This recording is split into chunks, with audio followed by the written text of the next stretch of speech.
Social മീഡിയയിൽ അറിയിപ്പുകളൊന്നുമില്ലാതെ വാർത്തകൾ അപ്രത്യക്ഷമായപ്പോൾ മുതൽ നിരന്തര പോരാട്ടത്തിലായിരുന്നു റിപ്പോർട്ടർ. അതിന്റെ ഫലമായി 13 വാർത്തകൾ പുനഃസ്ഥാപിക്കപ്പെട്ടു. തെറ്റായ പ്രചാരണങ്ങളെ വസ്തുത കൊണ്ട് നേരിടാനും സാധിച്ചു. പക്ഷെ അപ്പോഴും മെറ്റ പിൻവലിച്ച 20-ലേറെ വാർത്തകൾ തിരികെ വന്നിട്ടില്ല. ഇന്നലെയും 7 വാർത്തകൾ അപ്രത്യക്ഷമായി. ഷഫീഖ് താമരശ്ശേരി വിവരങ്ങളുമായി നമ്മളോടൊപ്പം ചേരുകയാണ്. ഷഫീഖ്, വാർത്തകൾ അപ്രത്യക്ഷമാകുന്നു, നമ്മൾ നിരന്തരമായ പോരാട്ടം നടത്തുന്നു, വാർത്തകൾ പുനഃസ്ഥാപിക്കുന്നു, പക്ഷെ അതൊരു തുടർച്ചയാവുകയാണ്.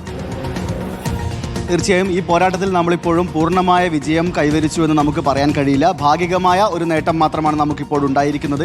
ഇനിയും ധാരാളം കടമ്പകൾ നമുക്ക് മുന്നിലുണ്ട്. നമ്മുടെ വാർത്തകൾ പിൻവലിക്കപ്പെട്ടു തുടങ്ങിയ ആദ്യ ദിവസങ്ങൾ മുതൽ നമ്മൾ വിട്ടുവീഴ്ചയില്ലാത്ത ഒരു പോരാട്ടം ഈ വിഷയത്തിൽ നടത്തിക്കൊണ്ടിരിക്കുന്നുണ്ട്. അത് നിയമപരമായി നടത്തുന്നുണ്ട്, മെറ്റയുമായി ബന്ധപ്പെട്ട കമ്മ്യൂണിക്കേഷൻസിലൂടെ നടത്തുന്നുണ്ട്. അതേസമയം തന്നെ നമുക്കെതിരെ മറ്റ് മാധ്യമങ്ങളടക്കം നടത്തിയിട്ടുള്ള വളരെ സംഘടിതമായ ഒരു വ്യാജ പ്രചരണങ്ങളെയും നമുക്ക് ചെറുത്ത് നിൽക്കേണ്ട സാഹചര്യം ഉണ്ടായിരുന്നു. ആ ഘട്ടത്തിലെല്ലാം തന്നെ വളരെ കൃത്യമായും ജനങ്ങളെ യാഥാർത്ഥ്യം അറിയിച്ചുകൊണ്ടും അതേസമയം മെറ്റയ്ക്ക് വളരെ കൃത്യമായി കാര്യങ്ങളെ ധരിപ്പിച്ചുകൊണ്ടും നമ്മൾ ഒരേ സമയം നടത്തിയ ഇടപെടലുകളൊക്കെ തന്നെ ആദ്യഘട്ടത്തിൽ വലിയ രൂപത്തിലുള്ള വിജയം നമുക്ക് നേടാൻ കഴിഞ്ഞിട്ടുണ്ട്.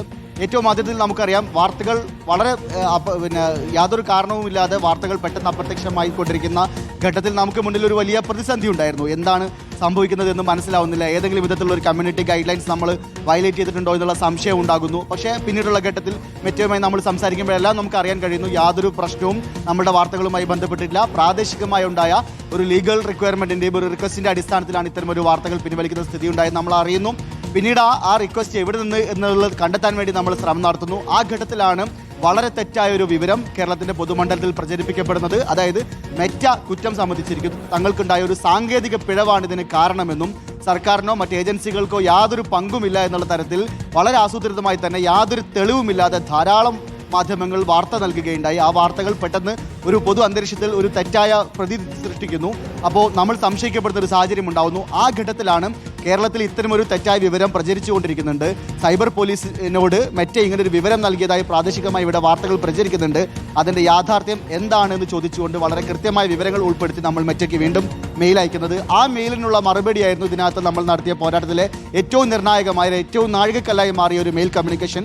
ആ മെയിൽ കമ്മ്യൂണിക്കേഷനിൽ മെറ്റ നമ്മളോട് പറഞ്ഞിരിക്കുന്നു, ഒരു സാങ്കേതിക പിഴവും ഇവിടെ സംഭവിച്ചിട്ടില്ല, പ്രാദേശിക നിയമ അഭ്യർത്ഥനയെ തുടർന്നുള്ള ഒരു നടപടി മാത്രം എന്ന് അറിയിക്കുന്നതിലൂടെ ആ നിയമ അഭ്യർത്ഥന ആർക്കെല്ലാം നടത്താനോ എന്നുള്ളതിനകത്തുള്ള നമ്മുടെ അന്വേഷണത്തിൽ നമ്മൾ കണ്ടെത്തുന്നുണ്ട്. സർക്കാരിനോ കോടതിക്കോ ഏതെങ്കിലും ഒരു സർക്കാർ ഏജൻസിക്കോ മാത്രമേ സാധിക്കൂ.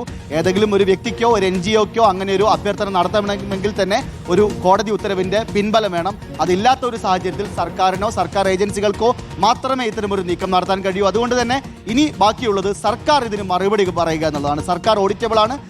ഇന്ന് രാവിലെയും ആഭ്യന്തര വകുപ്പ് മന്ത്രി തങ്ങൾക്ക് ഒരു പങ്കും ഇതിനകത്തില്ല എന്ന് പറഞ്ഞ് കൈയൊഴിയുമ്പോഴും അങ്ങനെ കൈയൊഴിയാൻ സർക്കാർ അധികൃതർക്ക് സാധിക്കില്ല. അപ്പോൾ തീർച്ചയായും ഇനി മറുപടി പറയേണ്ടത് സർക്കാരാണ്. സർക്കാരിൽ നിന്ന് അങ്ങനെ ഒരു മറുപടി കിട്ടുന്നത് വരെ നമ്മൾ ഈ പോരാട്ടം തുടരുക തന്നെ ചെയ്യും.